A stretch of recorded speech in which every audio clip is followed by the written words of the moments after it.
बोली आसक्ति जगजननी जगदम्बा माते की जय, सतगुरुदेव भगवान की जय, हिंदू राष्ट्र भारत माता की जय। अभी कुछ समय से ब्रजमंडल के एक कथित कथा तथा कथाचार्य कथावाचक ने हमारे गुरुदेव के इस चिंतन पर उंगलियां उठाई हैं, कटाक्ष किया है, अब अभद्र भाषा का प्रयोग किया है जो पूर्णतः गलत एवं असत्य है। उस कथावाचक ने यह नहीं सोचा कि मैं कहाँ निवास करता हूं। ब्रजमंडल की भाषा मनमोहक भाषा, प्यारे शब्द थे। अगर आपको यह महसूस होता था कि ये शब्द गलत है तो आपको चर्चा करना चाहिए थी कि आपने आज शक्ति का दर्शन किया है तो आप कहीं बोल देते कि मैंने भी राधा का दर्शन किया है। तो ये एक सामंजस्य वाली बात हो जाती धर्म की। लेकिन तुमने गुरुवर को ही नहीं समझा। हमारे सदगुरुदेव भगवान धर्म शिक्षा के साथ साथ राष्ट्र रक्षा की भी शिक्षा देते हैं, क्योंकि कहते हैं कि धर्म तभी सुरक्षित है जब राष्ट्र सुरक्षित है। अतः जैसे कोई मेरे सामने से गुजर रहा है और मैं उससे कहूं सीता सीता सीता सीता, तो वो कहेगा भैया सीताराम बोलिए ना, पूरा शब्द बोलिए। क्यों? सीता का तो जीवन शुरू से लेके आखिर तक समाज कल्याण के लिए, धर्म रक्षा के लिए, दानवों के विनाश के लिए ही उनका जीवन पूरा समर्पित रहा है। लेकिन उनका नाम राम के साथ जुड़ा हुआ है तो एक मंत्र बन जाता है सीताराम सीताराम। इसी तरह राधा का नाम भी कृष्ण के साथ जुड़ा हुआ है। राधा कृष्ण कृष्ण राधा छवियां भी हर मंदिर में इसी तरह रखी गई हैं। परंतु एक खारे सागर, धूर्त, चमगादड़, छछूंदर, नंबर 1 का नालायक, या तो तू दुराचरण की औलाद है या तू स्वयं दुराचारी है। तो तूने सत्य को नहीं समझा। चमगादड़ को उजाला समझ में नहीं आता। मेरे गुरुवर जहां सिद्धाश्रम ने निवास करते हैं, जहां सिद्धाश्रम की स्थापना की है, वहां कहीं भी दान पेटियां नहीं है। और 15/4/1997 से अखंड मां की जोत चल रही है।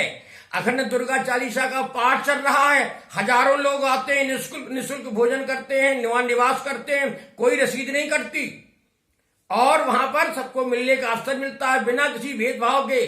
ऐसे गुरुवर पे तूने उंगली उठाई है जिसने करोड़ों लोगों को नशा मुक्त बनाया है, जो कह रहे हैं कि मैंने देखा है, मैंने समझा है कि धर्म की रक्षा तभी हो सकती है जब साधना के साथ साथ संघर्ष की भी क्षमता व्यक्ति के अंदर जागृत हो। परंतु तेरे समझ में कुछ आने वाला नहीं है। क्यों? कि तू तो किताबी कीड़ा है, नंबर 1 का बेवकूफ, निष्ठा की हद पार कर दी तूने। तो अरे अगर तूने भागवत को पढ़ा होता तो भी समझा होता। किताबी ज्ञान पर्याप्त नहीं होता। गुरुवर की कृपा से मैंने बहुत कुछ सदग्रंथों का अध्ययन किया है। क्या तूने मनुस्मृति पढ़ी है? कितने अध्याय हैं मनुस्मृति में? मनुस्मृति में कितने तो श्लोक हैं? तू जानता है कुछ? कुछ नहीं जानता। मनुस्मृति के 8वें अध्याय के 88वें श्लोक को सुन, पढ़। ये चारों वर्ण जो उस समय थे, उन चारों वर्णों का कर्तव्य है कि वह अपनी आय के साथ साथ, अपने धर्म आचरण के साथ साथ देश की सुरक्षा के लिए भी तत्पर रहें। लेकिन तू तो आधा अधूरा ज्ञान लेकर, वहां कितने कथावाचक हैं, कितने महान संत हैं ब्रजभूमि में, वह लगातार साधना भक्ति करते हुए जानते हैं कि गुरुवर ने कहा वो सत्य है कि ये सब अंश अवतार है। एक निश्चित समय के लिए आए, निश्चित समय के बाद कार्य करने के बाद प्रस्थान कर गए। चाहे राम का अवतार हो, सीता जी का अवतार हो, कृष्ण का अवतार हो, चाहे रुक्मणी जी हो, चाहे राधा जी हो। यह एक विस्तृत जानकारी हम वहां तक कहां, अभी तो हम वर्तमान देखें। इस समय संघर्ष की स्थिति है। अबे धूर्त, तुझे नहीं दिखाई देता? इस समय हिंदुस्तान और हिंदू दोनों संकट में हैं, अंदर से भी बाहर से भी। क्या सीमा की सुरक्षा करना सैनिकों का ही कर्तव्य है? राष्ट्र की सुरक्षा करना सैनिकों का ही कर्तव्य है? क्या हमारा कर्तव्य नहीं है? हम अंदर रहकर के सामंजस्य बनाकर तो चलें। तब गुरुवर ने यह कहा कि इस समय राधे राधे ही करके काम नहीं चलेगा। इस समय संघर्ष की क्षमता भी जगाने का प्रयास कर रहे। क्यों कहा? क्योंकि आप जो अन्य कथावाचक हैं, वो बुद्धिमान है, बुद्धिजीवी है, संत है, सन्यासी है, समर्पित है, उनके साथ हजारों लाखों लोग जुड़े हुए हैं। अगर उनमें से कुछ कथावाचक केवल कथावाचकों में राधे राधे के गान करा करके नृत्य कराते रहेंगे तो लोगों के अंदर संघर्ष की क्षमता पैदा नहीं होगी। मंदिरों का पहले हमलावरों ने विनाश किया, तोड़ा, लोग मारे गए। क्यों? कि उस समय भी यही व्यवस्था लागू रही होगी कि तुम तो केवल आओ, मेरी बातें सुनो। तो जब हमलावर आया तो लोगों ने, वहां के निवासियों ने कहा, पुजारियों ने कहा, अभी ये हमलावर मंदिर में घुसेगा तो वो जो हमारे भगवान जी बैठे हुए, जो हमारे आराध्य बैठे हैं, इनकी आंखें फोड़ देंगे, हाथ पैर तोड़ देंगे, इसलिए सब दूर दूर रहे। और वो उन्होंने विनाश किया वहां पर। तो गुरुवर ने इसीलिए तो कहा कि नहीं, हमें स्वयं चैतन्य बनना पड़ेगा। स्वयं हमें, जब तक हम स्वयं संघर्षशील नहीं बनेंगे तब तक धर्म राष्ट्र की रक्षा नहीं हो सकती।